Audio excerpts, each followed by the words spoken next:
С нами на связи находится Евгений Магда, политолог, директор Института мировой политики. Евгений, здравствуйте.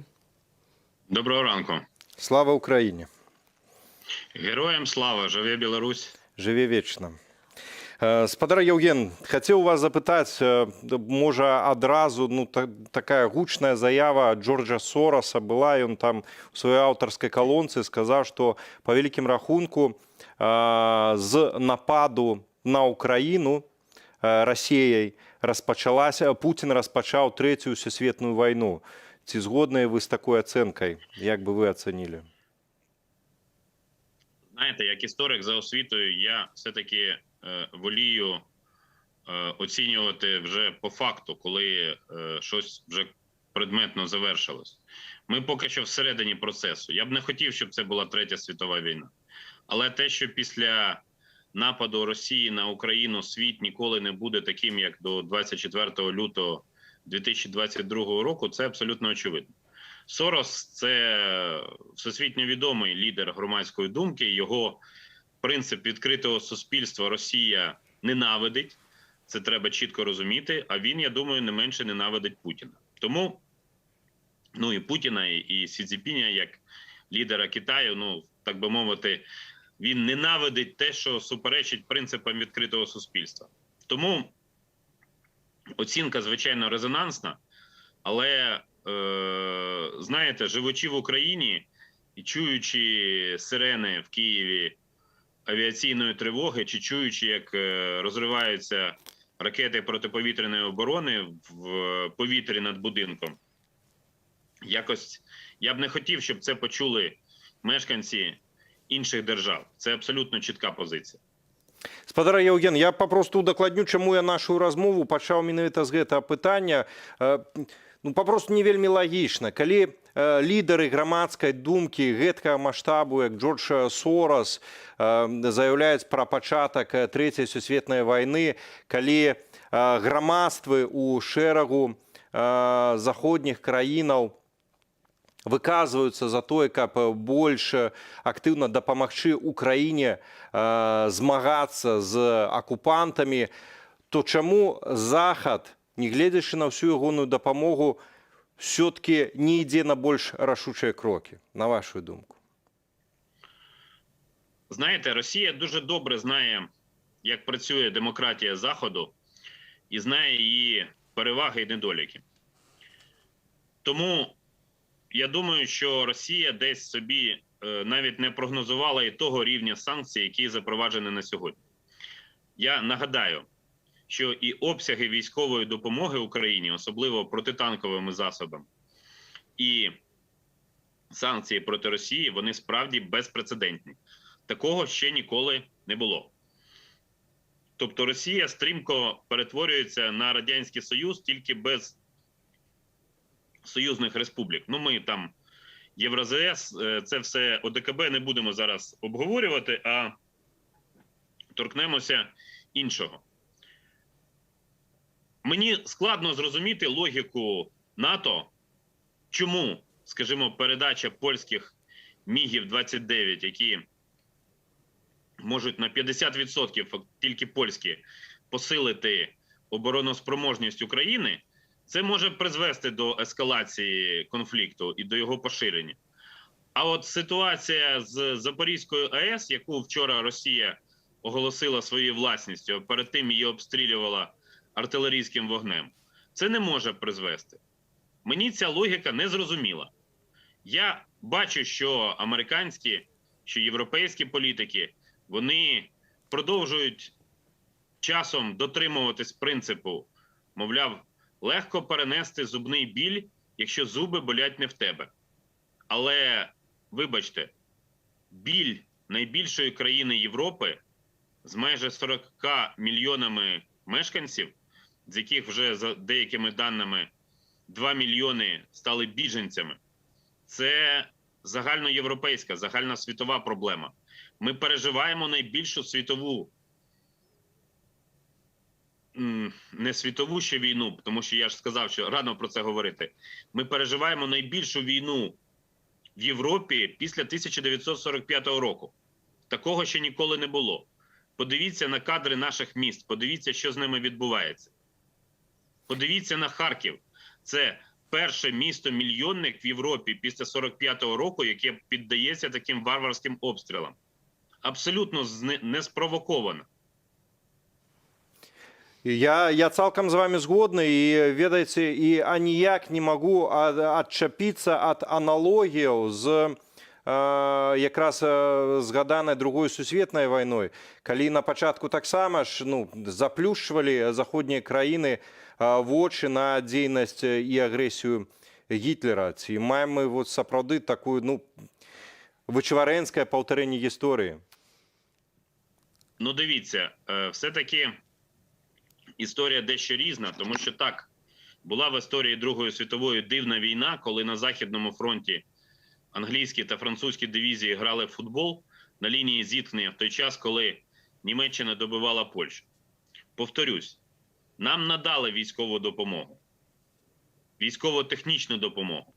Ми не маємо юридичних, до речі, підстав для того, щоб розраховувати на допомогу солдатами НАТО, щоб вони воювали тут. Але якщо світ хоче зупинити Росію, то йому доведеться допомагати Україні. Вибір цей доведеться робити все одно. І чим раніше він буде зроблений, тим менше буде у нас жертв.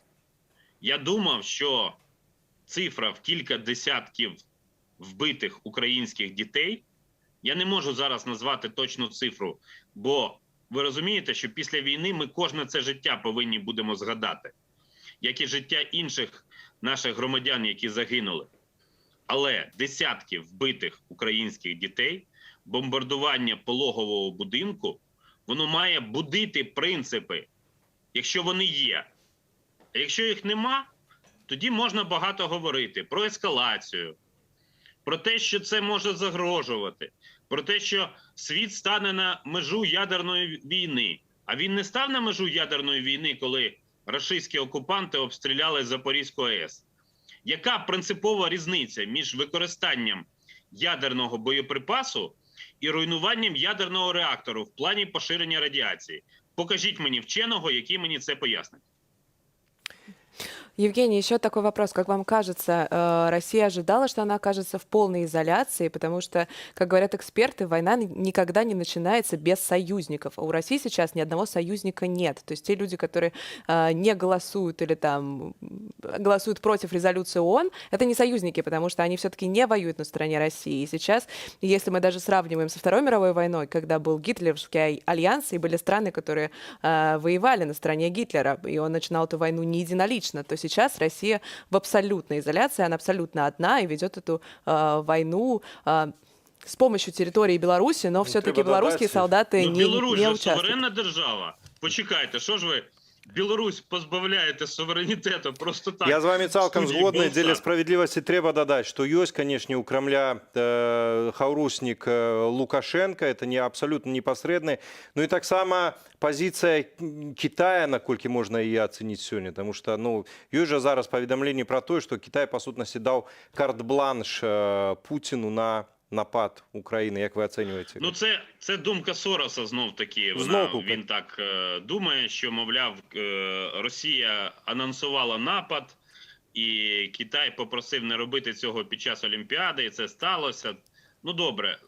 Це ми, знаєте, остаточно ми дізнаємось тільки в одному випадку. Коли війна закінчиться, і ці документи будуть так чи інакше опубліковані. Я думаю, що це станеться ще раніше, ніж ми собі уявляємо. Це станеться за нашого життя. Але я про союзників.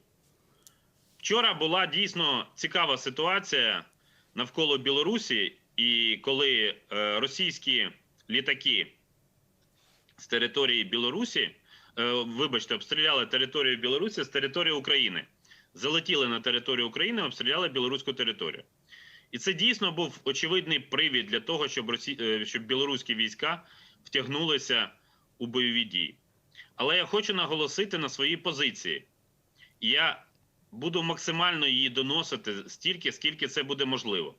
Зараз Лукашенко є співучасником воєнних злочинів Путіна. Він і той, хто виконує його накази. Це його особиста відповідальність, і я думаю, що для нього його політична доля вже значною мірою визначена. Тому що так чи інакше він стане цапом відбулайлом, російською мовою козлом відпущення в усій цій ситуації. Ви потім ще згадаєте мої слова. Але стосовно того, що відбувалося вчора, я хочу наголосити, що між нашими народами, українським і білоруським, ніколи не було розбіжностей, ніколи не було якихось суперечностей, що ми не могли знайти спільну мову. І тому, якщо білоруські війська стануть армією вторгнення, наші відносини будуть відкинуті на десятки, може сотні років назад. Ми ніколи не будемо в такому випадку нормальними сусідами. Точно вже зрозуміло, що ми вже ніколи не будемо за нашого життя нормальними сусідами з Росією. І наші діти це пам'ятатимуть, і наші онуки це пам'ятатимуть. Це абсолютно очевидно. Тому що те, що зробила Росія за ці 16 днів агресії, це абсолютно неприпустимо і абсолютно не може бути. Те, що відбувається в Маріуполі, те, що сталося в Харкові, ті вбиті діти, ті вбивства мирних мешканців просто так, тому що вони чогось не віддали окупантам. Ми це все запам'ятаємо. Ми нічого з цього не забудемо. Це чітко. Спадару Євгеній, я як білорус, я підписуюся під кожним вашим словом і я цалкам з вами згодны. Гэта будзе страшэнная трагедыя, у тым ліку для адносінаў нашых народаў, калі беларускія войскі ўсё-таки войдуць.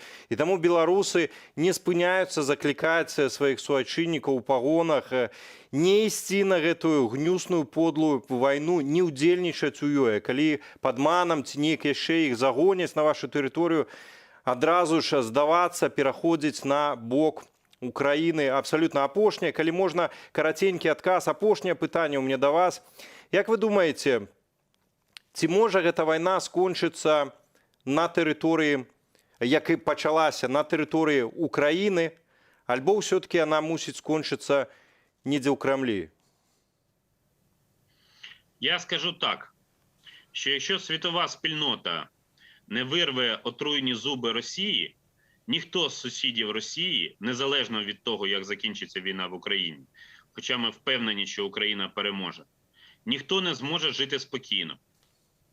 І це може бути така сама агресія просто тому, що хтось не надасть гарантії безпеки, чи в Кремлі ще щось надумають, що в країні вирощують отруйну картоплю для того, щоб труїти росіян, так само, як надумали те, що в Україні розробляли, вдумайтесь, біологічну зброю, яка діє за етнічною ознакою.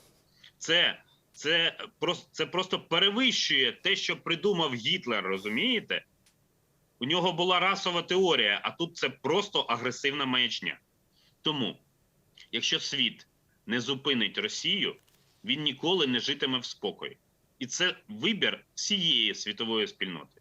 І Штатів, і НАТО, і ЄС, і Японії, і Австралії, і Білорусі, і білоруських громадян теж.